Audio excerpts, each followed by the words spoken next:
Everybody basically in the world at this point is always wanted to know like what happened. The stepfather was always a prime suspect right off the beginning. A lot of speculation is you killed the kids. Come out and say it straight as it is. I know the truth. I didn't kill Lily and Jack. In early May 2025, two children seemingly wandered from their home in rural Nova Scotia. This part of Canada is what you think it would be. Endless forests as far as the eye can see, where only a few steps in you can vanish completely. The searches are ongoing. Hey you, and welcome. My name is Mike. And in this video, it is part 10, 11, 12 maybe? Of the darkest disappearances from around the world that still remain a mystery to this day. Don't think I need much more of an intro than that. I think that about covers it. So, you and I, let's give it a go.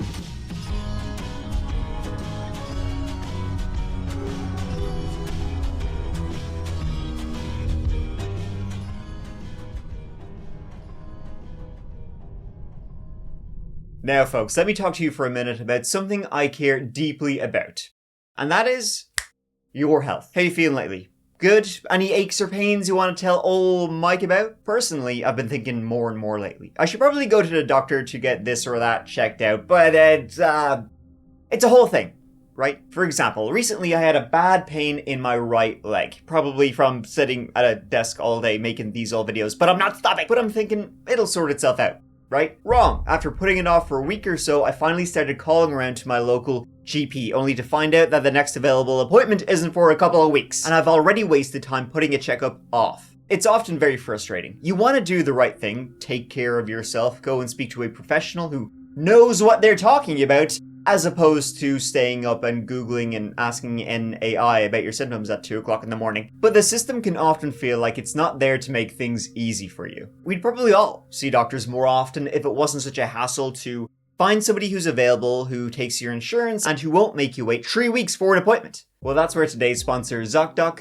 comes in. Zocdoc is a free website that makes booking a healthcare appointment feel like less of a battle. You can search and compare high-quality, in-network doctors, choose the right one for you, read verified patient reviews, and book an appointment instantly. No awkward phone calls, no being put on hold, no stress. Whether you're looking for somebody to take a look at that weird mole, someone to talk to about your mental health support, dental care, muscles, bones, dermatologists, all your bits and bobs, Zocdoc has over 100,000 providers across nearly every specialty. And when you're talking to someone about your health issues, you want somebody, you can trust. Someone who will take you seriously, someone you know will help. You want somebody who hears you and gives you meaningful advice, rather than somebody who's just ticking off the boxes which may not leave you entirely reassured. Zocdoc makes the whole process of finding a great, trustworthy doctor easy and accessible. With Zocdoc, you can filter for doctors who take your insurance, who are located nearby, who are a good fit for any medical need you may have, and who are highly rated by verified patients. Best of all, you can see which doctors have open appointments. You get to see real-time availability and book something that works with your schedule.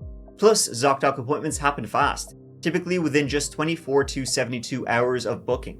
You can even score same-day appointments. You don't have to talk to anyone, just book with a few clicks. Did I mention it's free? Because it's absolutely free. Like, free. So stop putting off those appointments and take care of yourself. Go to zocdoc.com/thatchapter or click the link in the description to find and instantly book a top-rated doctor today. Big thank you to Zocdoc for sponsoring this whole video. Now let's get back to it.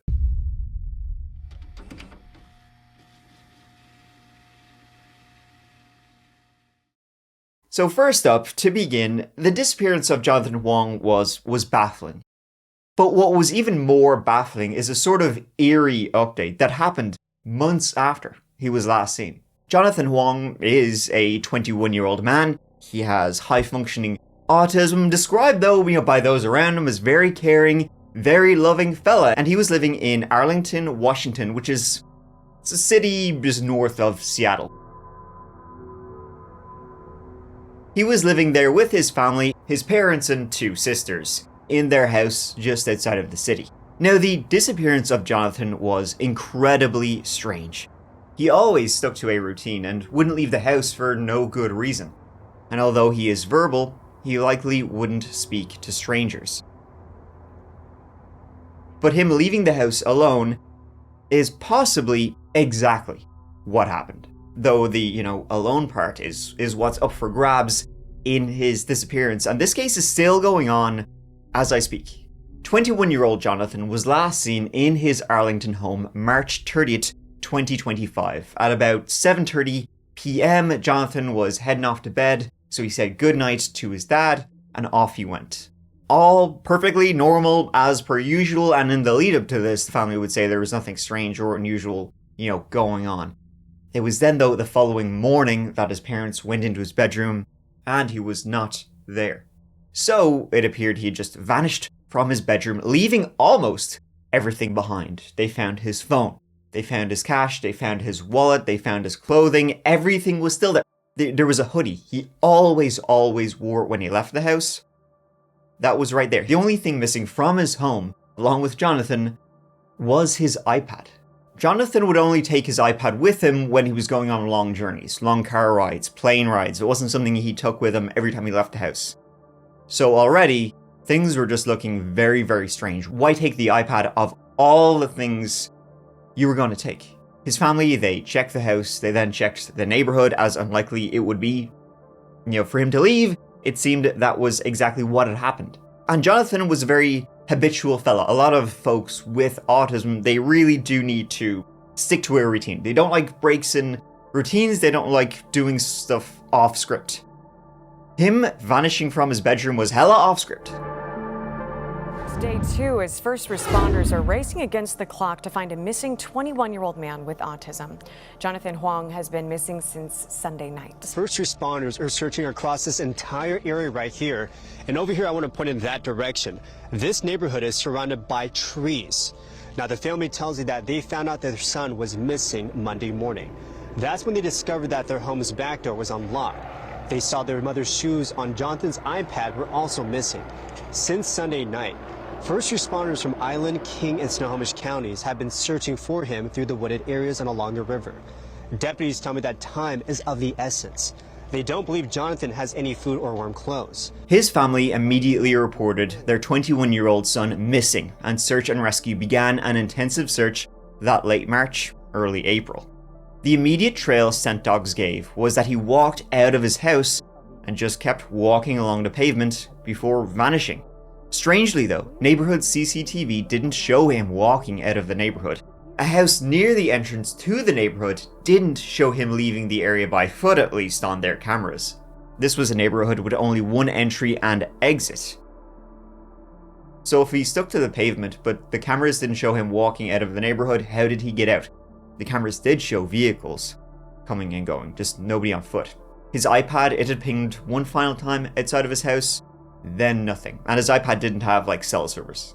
Difficult terrain, dangerous terrain. Behind the Hoang's Arlington home lies a vast, open terrain. What looks quiet today In a straight line in their search pattern. Was bustling with search and rescue volunteers on Saturday. They brought in cadaver dog to look for his body. Everywhere in green on this map shows where search teams looked for Jonathan Hoang, but they came up dry. Not even a footprint was discovered. And now a spokesperson with the Snohomish County Sheriff's Office says the search has been suspended, pending any further tips, evidence recovery, etc. At this time, there is no foul play. But where then did he go? Yeah, we could not sleep. My poor wife, she's just broken to pieces. Hoang says on the night his son disappeared, He went for his walk. He came back. this video obtained exclusively by King 5. He says he then went to his bedroom Sunday night, but when his mom checked on him in the morning, he wasn't there. Maybe he got out for whatever reason, was prompted, but somebody might have lured him out or somebody might ask him for help and got him out the house. Hundreds would take part in the searches for young Jonathan. His family would hire a private investigator. But months went by with no credible sightings of where or why he left home.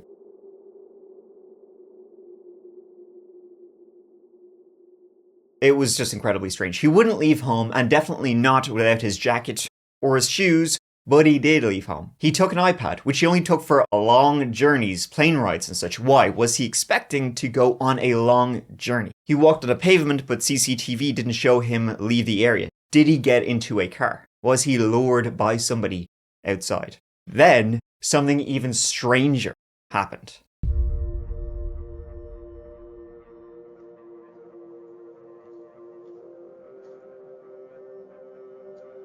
In Kirkland, a city about 50 minutes due south of Arlington, he was spotted on neighborhood cameras.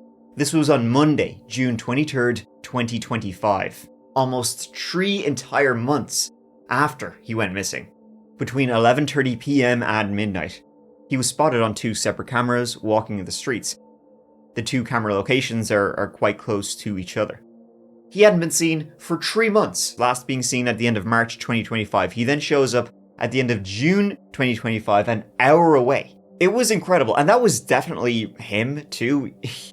He was seen on CCTV wearing the exact same clothing he had last been seen wearing. His family believe that he's trying to find his way home, but his family also believe that he was abducted, which makes sense as that's the only way he could vanish in the way that he did. He must have been lured outside. It was 3 months, and he seems in the CCTV footage to be clean and taken care of, his clothing in good condition, not like he was out in the woods or anything like that. He was unable to live alone and provide for himself, therefore, someone was providing. So that sighting on the CCTV was at the end of June 2025. They're still looking for him. They still haven't found him. His sister says the location of the possible sighting is interesting too. That the street number is 114th Lane, northeast 114th Lane, Kirkland, and my parents live on 114th Drive, northeast in Arlington. So we're thinking maybe, possibly, he was trying to find his way home. It's been unbearable. It's been really hard. Since that sighting, there have been a few more in the area. However, as I'm posting this video in July, he remains missing. People are out there searching, trying to find him. Searchers have been told to go out there and call his name, and hopefully he will respond to them, but he likely has no idea where he is and no idea to get to where he wants to go. The family and searchers are out around that area, those neighborhoods in Kirkland, but no sign as of yet. So it seems very much like somebody abducted him. Either somebody snuck into the family house in the middle of the night and abducted him, or just managed to lure him outside of the house and then kept him somewhere for 2 months. Did he escape? Did he just wander off, caught on CCTV? And then you gotta wonder, because he still remains missing, you gotta wonder that after he was caught on those CCTV cameras, if whoever abducted him got to him first and kidnapped him again before he could find help. There is currently a reward of $100,000 for any information leading to his safe return.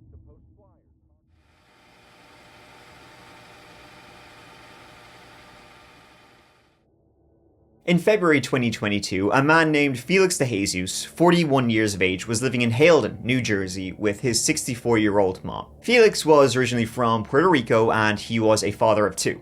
Now, the story of Felix's strange and creepy disappearance is well, it's really, really strange because the last time this fellow was actually seen was on police body camera when he was being detained. Of all things to be last seen on, then we have no idea what they really did with him.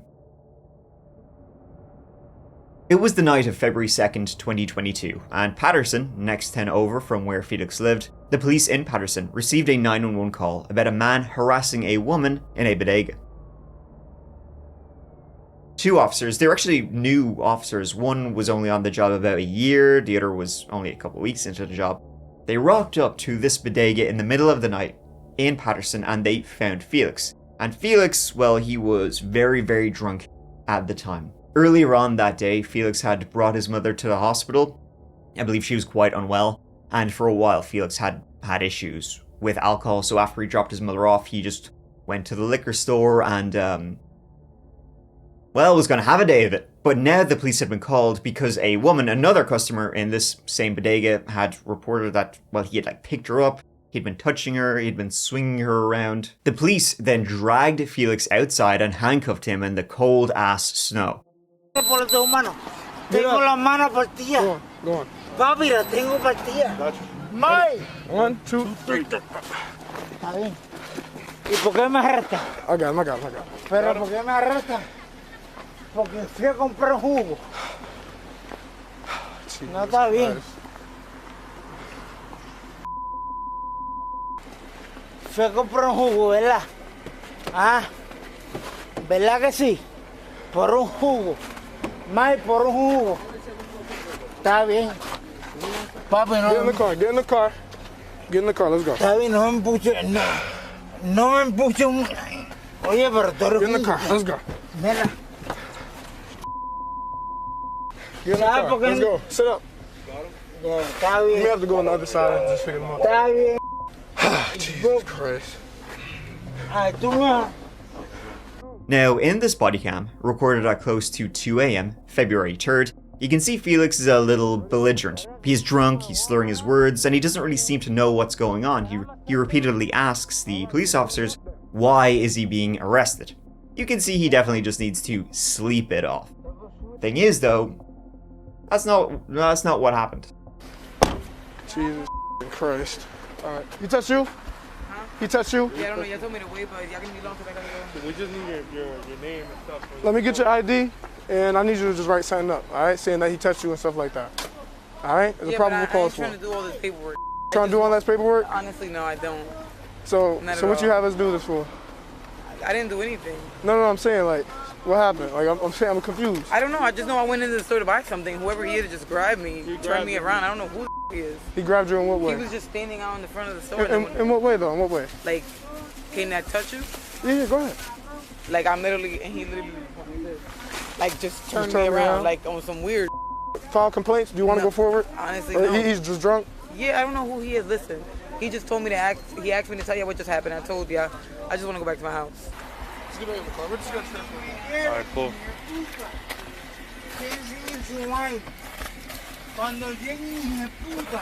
10-12. Time completed. Papi, por tus hermanos. Police put him into the back of their car, turned off their cameras, and Felix was never seen again. Later, the two officers would say that they just drove around Patterson, and Felix asked them to be let out into a nearby park. Remember, this is like 2 a.m. in the depths of winter, and he's just wearing a pretty freaking light ass t-shirt and sweatpants, and it's snowing as all heck. He got out, and off they went. Another job well done. The following morning, then, his siblings realized they couldn't find him, and they reported Felix missing. Felix being reported missing actually took quite a long time because he lived in Haledon, but he was arrested in Patterson, so when his family went to the Haledon police, they had no idea, like, what are you talking about? We never had any interaction with Felix ever. It took them a bit of time then to speak to the Patterson police, who were last people to see him. And it's like, he was drunk or whatever and causing a scene, so detaining him is absolutely fine. But I mean, then just leaving him to go off into the snow and not maybe taking care of him. He's drunk out of his mind, maybe kind of doing him a solid at this point. Any of that? His family were then told of the park the officers had let him off in, and they then began canvassing that exact park, trying to find him. They did find some witnesses who said they seen a man who matched Felix's description shivering, walking around the park absolutely shivering, but these witnesses lost sight of him, never saw him again. They searched the area, the Passaic River, all around, and no traces of Felix De Jesus have ever been found. Do you believe that there was some foul play involved in his disappearance? At this moment, we don't know what's going on. Pix 11 first told you about Felix's case last month. In that report, the brothers detailed conducting their own search, including talking to witnesses who told them the officers dropped off Felix at a hangout area behind one of the high schools along the Passaic River and left him there. But again, that information was not given to them by investigators. And for the De Jesus family, still does not explain why there is no official record of the officers' encounter with Felix or how it ended. And there's no incident report. There's no records that show that they had this much interaction with him. Somebody disappear in the hands of law enforcement. You have to do a deep investigation. Now, as I said, those two officers who were detaining and arresting, well, I mean, they weren't going to press charges, Felix, they both turned off their body cams, which was against state law. When you have a person like in the backseat of your car, you're not allowed, for both of your protections, I guess, you're not allowed to turn off the cameras. But they did do that. They were both now initially suspended without pay for 90 days. One of the officers appealed, the newer officer. He appealed because, hey, I'm new here. And he got 2 days suspension. The other officer didn't appeal, but got full back pay for those 90 days. So they were kind of like, well, it's not our problem anymore. Also, as well as like this particular police department, the Patterson Police Department, has a bit of a history for criminality and corruption.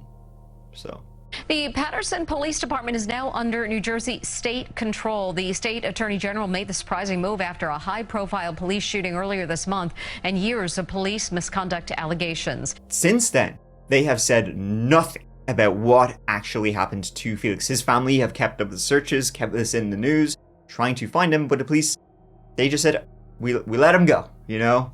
We did our part. Which, I don't know, seems... Either if that's exactly what they did do and let him go in the park, I mean, you're essentially kind of killing him. Or B, did they do something else? Did they beat the ever-living shit out of him and then dump him in a dumpster or some sketchy area or whatever? This case is very much like the Starlight Tours, which took place in Saskatchewan in the 90s, when Saskatoon police would arrest drunk Indigenous people, drive them to the outskirts of town, and leave them there, where they would freeze to death.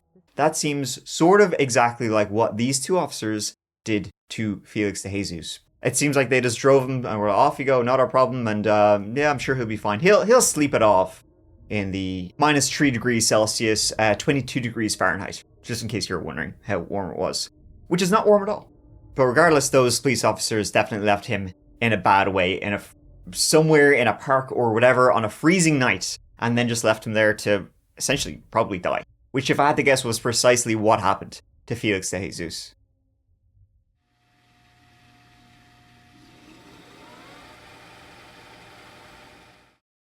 In rural Lansdowne, Nova Scotia, there's a road called Garlock Road. It runs through the woods, past lakes and rivers, and the occasional home here or there. Homes lived in by folks who want to be away from it all. It was in one of these homes that 6-year-old Lily Sullivan and her younger brother, 4-year-old Jack, lived with their mom, Maliha Brooks Murray, and their stepfather, Daniel Martel.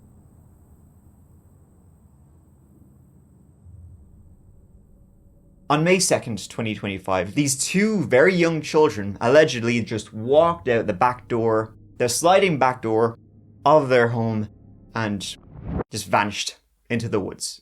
The house on Garlock Road was remote, like remote, no cell service even, and surrounded on all sides by these thick, dense bushes and vast, like endless forests. Searches in those woods are still ongoing. Now, as you can see, the property, not terribly big. Trees start almost immediately, and in a camper out back lived Daniel Martel's mom. No one actually saw the two children leave the house. It's just assumed they did, because they had been heard inside, and then nothing. And the back sliding door is also allegedly very, very quiet. You could easily sneak out that way. So 2 missing kids from a remote house, and no one saw anything. You can sort of imagine how this case would take the news by storm, and theories would go wild, basically. Because that's exactly what happened, and is happening right now. Baffling to him, the children are still missing after such wide-scale searches that included upwards of 160 search and rescue personnel, dogs, helicopters, and drones. I find it hard to believe that a 6 and 4-year-old would just disappear like that. I guarantee you, if I was still working today, that'd be the thing you'd be racing around your mind all the time. Like, where would they have gone? Like, we have done everything. I think the last thing I read, they searched a square kilometer area, 5 kilometers. That's a big area. And that's meticulously searched. The children were reported missing from a home on Garlock Road on May 2nd, sparking a 6-day search that was eventually scaled back. Then, over the weekend, 115 search and rescue crew members were called back. RCMP have not said what prompted them to return. The last day, the two children attended Salt Spring Elementary School, which is like a tiny little rural school that It's just like 20 miles down the road. That was on April 29th, 2025. That was a Tuesday. They didn't attend school on April 30th as school was closed that day. Then the next day was May 1st, and Jack and Lily didn't go to school at all that day because allegedly, Amelia and Daniel would say Lily had a cough. So they didn't want to send her in, and maybe they thought Jack might be under the weather too. They didn't also want to send her into school on May 2nd, and that's the morning her and her brother went missing, just walking into the woods. Allegedly.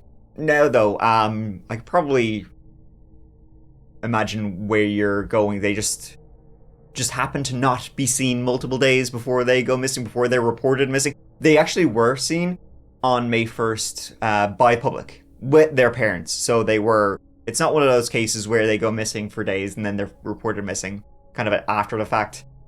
They were seen alive on May 1st. So on the morning of May 2nd, which is the day they went missing, Malia and Daniel were in bed with their new 1-year-old child named Meadow, and Lily and Jack were just sort of hanging around the home. They would both say they could hear Jack in the kitchen just doing whatever, 4-year-old kids do, banging away or whatever. And Lily was like coming and going into their bedroom, talking, and then going off and doing something else. All morning, essentially. It was then, though, after a while, Malia and Daniel realized they couldn't hear Lily nor Jack, and so they went up to see where they were. And the house was now empty. They then went outside and started hollering into those woods, which encroached right up to the house, and nothing. They then called the authorities at around 10 a.m. that morning. 6-year-old Lily Sullivan and her brother, 4-year-old Jack Sullivan, are still missing in this rural area of northeastern Nova Scotia. The RCMP is the lead agency here, along with EHS, hundreds of search and rescue crews from Halifax to Cape Breton. During the daytime, there are anywhere from 100 to 140 search and rescue crews in the woods, and the search continues all night. Earlier today, we spoke to the partner of the 2 children's mother. Here's some of what he had to say about Jack and Lily. Lily and Jack are awesome kids, very, very kind. They'll talk to anyone. They want to go with anyone. They're just looking to have as much fun as they can. Jack just absolutely loves bugs, dinosaurs, and anything like that.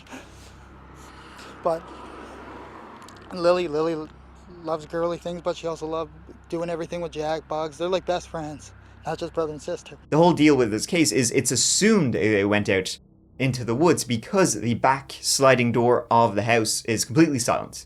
You can't hear it being opened nor closed.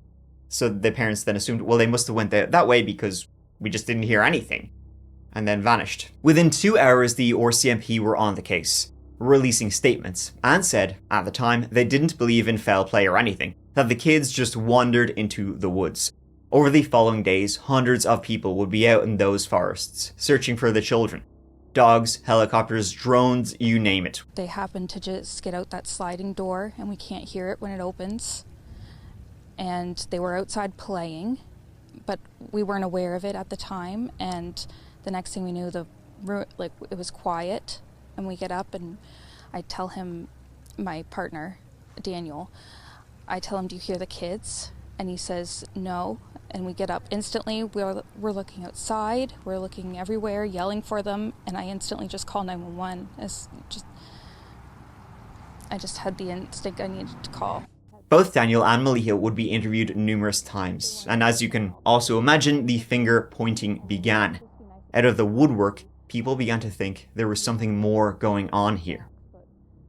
The children's step-grandmother, who lives in a trailer behind the property, would say she was there that morning, and she was dozing in her bed.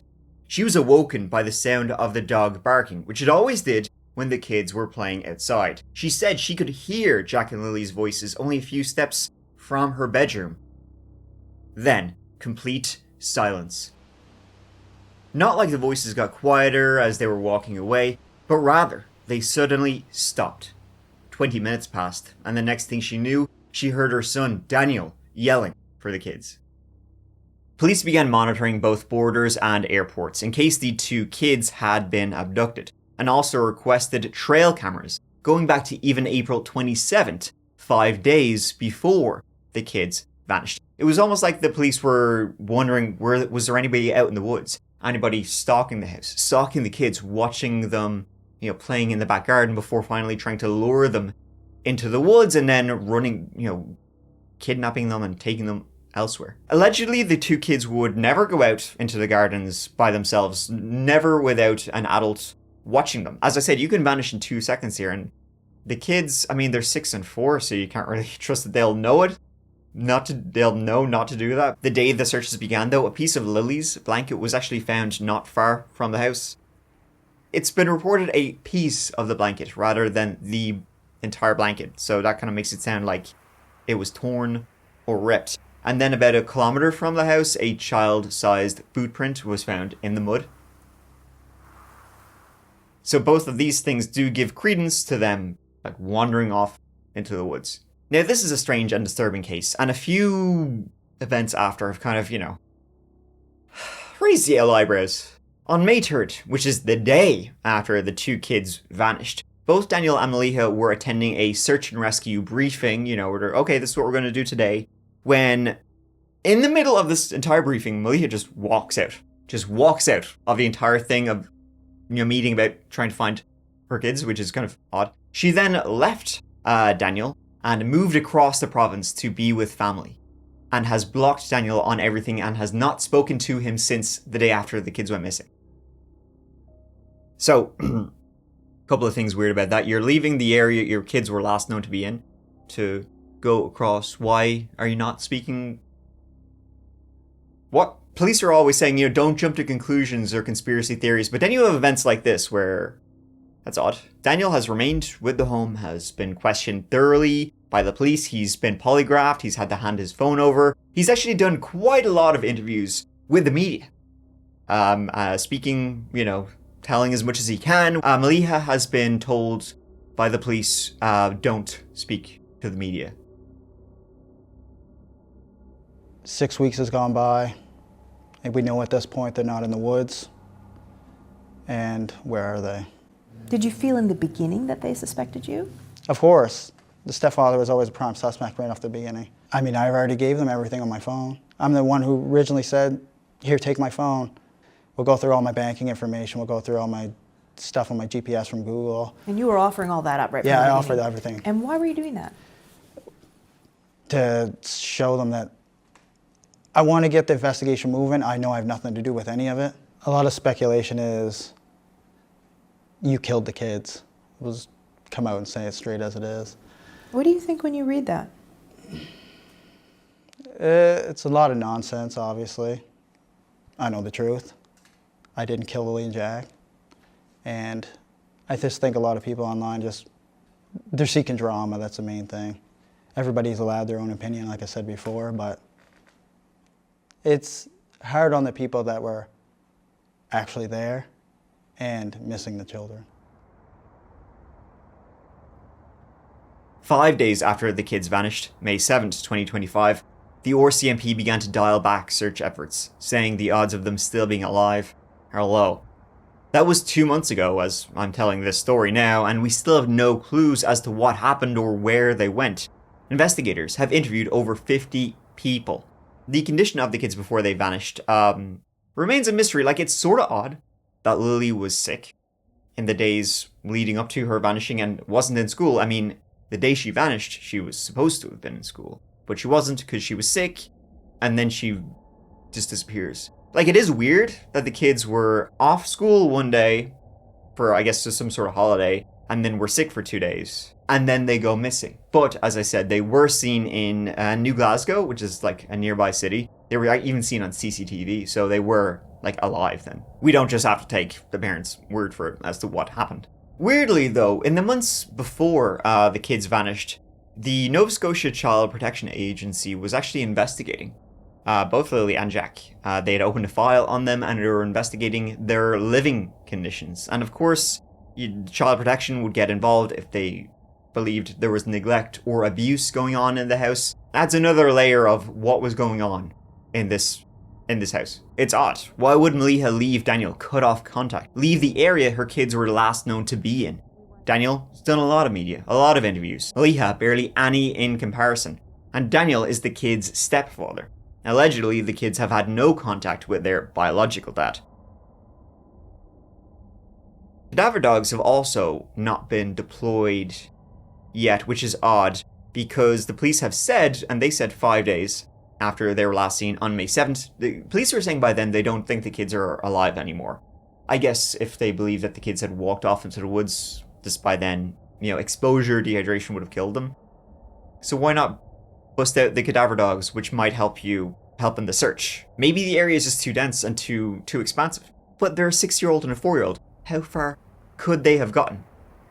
A reward of $150,000 is being offered for anyone who comes forward with information about the missing kids.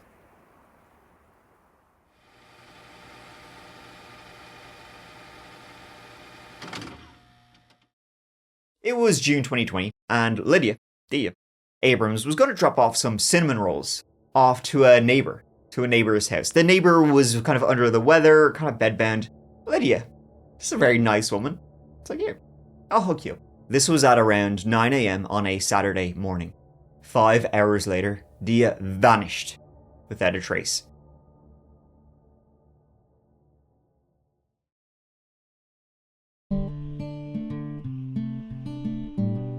Dia Abrams was 65 years of age, a wealthy woman who owned a big ol' ranch in Riverside County, California. It was 117 acres, quite large, and it was all hers as her husband, wealthy property developer Clem Abrams, had sadly passed 2 years earlier after a long illness.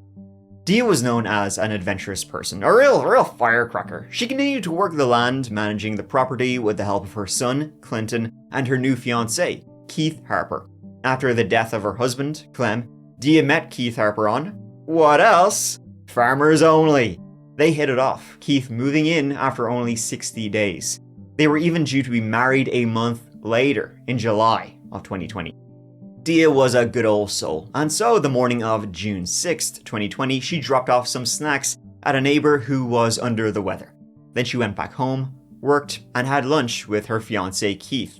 It was when Keith returned home, later that evening, him working out on the ranch and doing whatever he's doing, he returned home that evening and Dia was nowhere to be found. Not at all on the ranch. Could he find her? Her phone was there, her purse was there, her car, her truck was still there. Everything was right there except her. He had said, when they had lunch together around like midday, she was in good spirits. She seemed fine, nothing odd or strange about her. But now, she was a ghost. And Keith, though, one other thing that was strange was that Keith received a text from his fiancée Dia at around 4:20 p.m. And the text read, Harper, you cannot save me from all things. Even if you believe you can, you cannot. What save you from what? Wanna be more specific about the things you want to save? What? Waited up all night searching for her. Following morning is when he reported her missing. The entire area was searched. All of the neighborhood ranchers show up. A neighbor named Diane Feder, she showed up to help. She was Dia's best friend. But strangely, Keith was already in the process of heading on down to Arizona, New Mexico, and Colorado. Weirdly enough, Keith over here, his fiancée, he's due to marry 1 month later, she vanishes off the face of the earth, and then he's thinking around, well, I still got shit to do. I mean, come on. He didn't really want to stick around to find his fiancée. On June 8, about 36 hours after Dia completely vanished, he says, well, you guys good here? You guys handling? I'll see you later. A few of the ranch hands, in fact, would not have kind words for Keith Harper. And someone who had absolutely no words was Clinton Abrams, Dia's son. He would have no words for Keith Harper because he had never heard of Keith Harper before his mom disappeared. Now, Dia and her son Clinton had some legal wrangling after her husband Clem's death in 2016 because Clem and Dia, they had a prenup. Had a prenuptial arrangement because Clem was about 14 years older than Dia and he was already like really rich when he married Dia.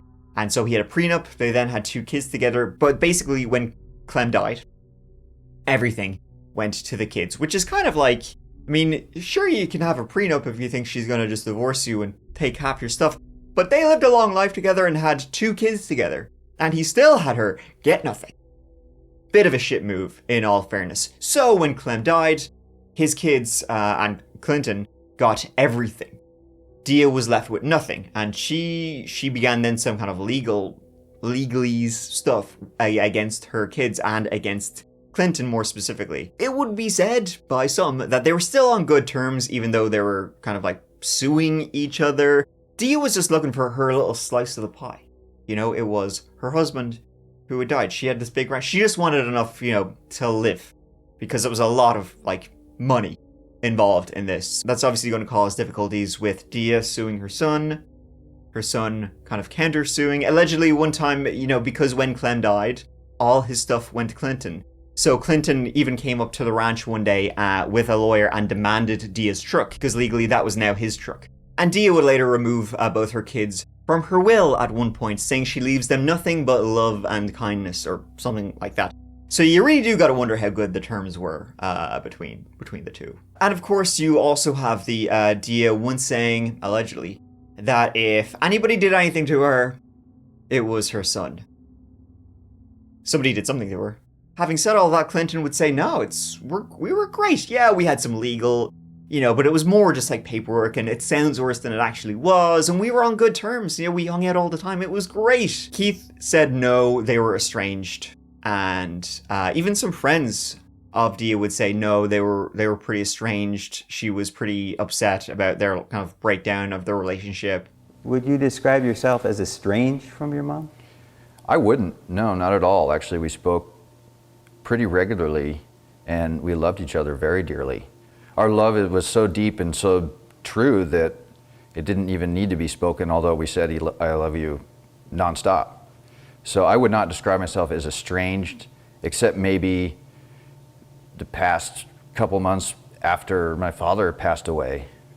But even during any sort of what may appear like tension, my mother always called me and always said, I love you so much, Clinton. Nothing is personal ever. It's from the heart. I love you, you know. So Dee had a bit of an interesting life up until the point she went missing. She had a son she had some legal difficulties and was allegedly estranged from, and also said if anything happens to her, he did it. Then she also has a new fiancé she hasn't told anybody about and who goes seemingly on the run after she disappears. It's two interesting men in her life. A search warrant was later done on the ranch, and the door to the bedroom appeared to have been kicked in. It's very odd, like something violent had happened in the home.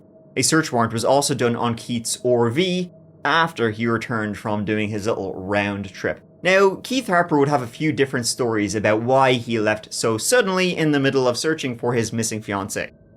He said one reason he had to leave was a probation meeting he had in Colorado. I'll get to why he allegedly had a probation meeting. Another he said was a tax issue he had down in Arizona. Even his excuses, though, don't make sense as to why you had to go through 3 different states while your fiancé is missing. And then weirdly it kind of turned out that Dia had left now everything to Keith Harper. As I said, she didn't have a good relationship with her kids. Keith Harper didn't really have a good relationship with anybody, though, because he had a few charges against him going back a couple of years. In Colorado, he had sexual assault, abduction, and abuse from a previous wife of his. Then a couple of years later, he had sexual assault cases from 3 different women. He was a fierce devil for the groping. A search effort is underway to find a missing woman who was last seen 8 months ago on her ranch near Idlewild. Dia Abrams' family lives in La Jolla and is desperate for any information. I have no reason to bring harm to her. I love that woman.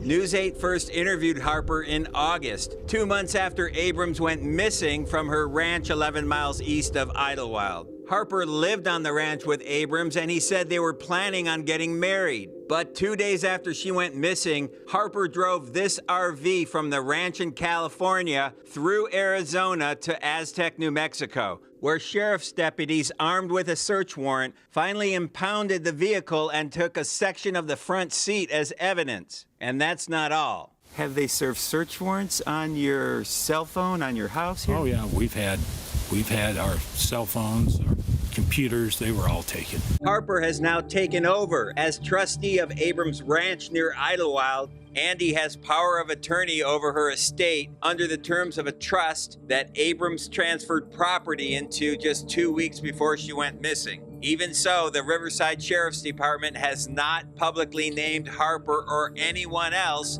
as a suspect in Abrams' disappearance. Also, here's another fun fact. 15 days before Dia vanished, she named Keith Harper and her neighbor, Diane Federer, as co-trustees of her estate. The search for Dia continued and found absolutely nothing at all on the ranch or anywhere. No clues, no physical evidence. In the RV, nothing. She just vanished off the face of the earth. A legal battle began between Dia's kids and Keith. This was about the documents assigning Keith and Diane as trustees because one of Dia's signatures looked forged. And they alleged that Keith and Diane were in cahoots, that they were romantically involved. Keith and Diane, perhaps romantically involved behind Dia's back, come up with a plot to make themselves get all her stuff and then something, do away with her, maybe RV goes, I don't know. Diana, however, did later relinquish her status as a trustee, so she said, I kind of don't want this, because there was a whole kind of rigmarole of Dia's kids now suing Diane and Keith, so she kind of signed away her rights, and then in 2023, Keith was removed by a judge as co-trustee from Dia's estate. He was removed as a co-trustee because Keith had tried to sell it behind everybody's back for about $5 million. Yeah, Keith Harper is a fascinating character. He's still going strong in his 70s now. Assaulted, kidnapped his first wife, then groped, sexually assaulted 3 other women. Then his fiancée goes missing. Then after that, he kind of moved on. Yeah, another woman Keith met was named Jody Newkirk. She moved into the ranch around 2021. This was before Keith was removed as trustee when the searches were still ongoing. Just met her, fell in love with her, off the chains. In 2021, Jody was 46 years of age. She was a former addict. She had struggled through a lot of her life. And, now she's thinking she's landed on her feet. She moves into this ranch with her new partner, her new boyfriend, Keith Harper. He's moving on up. Then Jody died on that same ranch Keith's previous partner disappeared from. Yeah, it was in December 2021, and allegedly, this is again what Keith Harper says, she was on an ATV going to get a Christmas tree. She was, going around the property looking for a Christmas tree she could cut down. She was on a hill, and the ATV flipped, crushing her underneath. Keith dialed 911. When authorities arrived, she was pronounced dead at the scene. So it seemed like just a horrible accident. Not quite, though. Not really. Not if old Keith's got anything to do with it. The autopsy of Jody Newkirk showed she had no injuries to her body. Like, no injuries at all when she is seemingly crushed by an ATV. But rather, they found that in Jody's system, she had overdosed on meth. She had 3 times the dose needed to kill you in her system. It looked more like she had been poisoned than, anything else. But even with that, even when it seems like a staged, possibly murder scene, there was no movement on that case at all. Keith denied any wrongdoing, and he said they weren't even in a relationship. And then he was finally evicted from the Abrams Ranch in January of 2024. Clinton Abrams has said there is a $300,000 reward for anyone who comes forward with information. Dia Abrams remains missing.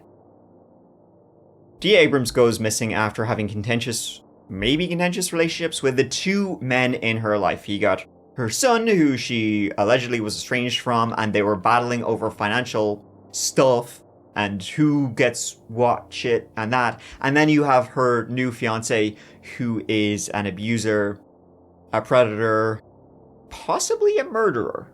I ain't saying one of them did it, but I ain't saying none of them did it either. And they are both pointing the finger at each other as having had something to do with Dia's mysterious disappearance. She was fearful that Clinton was involved in a situation that would take her life or make her disappear. Would it be fair to say, Mr. Harper, that you are disappointed with the efforts made by the authorities? Without a question. I think they've been paid off, to be honest with you. Who do you think's paid them off? What's that? Who do you think's paid them off? I think Clinton paid them off. And do you have any... I don't have any proof of that, but I think it'll come out in time. The facts are that 2 weeks prior to her disappearance, everything was changed into the name of Keith Harper and Diane Federer. What are your concerns now with Keith Harper running the ranch? Well, I believe it was ill-gotten and with malintention, and my concerns are that her stuff is being pilfered and taken and stolen. And that'll do it for this little video. Thank you so much for watching, folks. It means the absolute world to me that you're here. I hope you found these stories as creepy, disturbing, and interesting as I did. Especially for the ongoing ones. I'll leave, call this number if you see anything, because they're still ongoing right now. And yeah, until the next little video, folks. Oh, and That Chapter Podcast is a brand new podcast episode. Podcast exclusive stories out every single Monday. So give that a go. Or how about you check out the That Chapter Patreon? $2 a month gets you Patreon-only exclusive playlists and all videos early and ad-free. So do yourself a favor. Check it out if you know what's good for you. And I'll see you in the next video, folks. Please take care of each other. Please take care of yourselves. Because I love you. Mike out.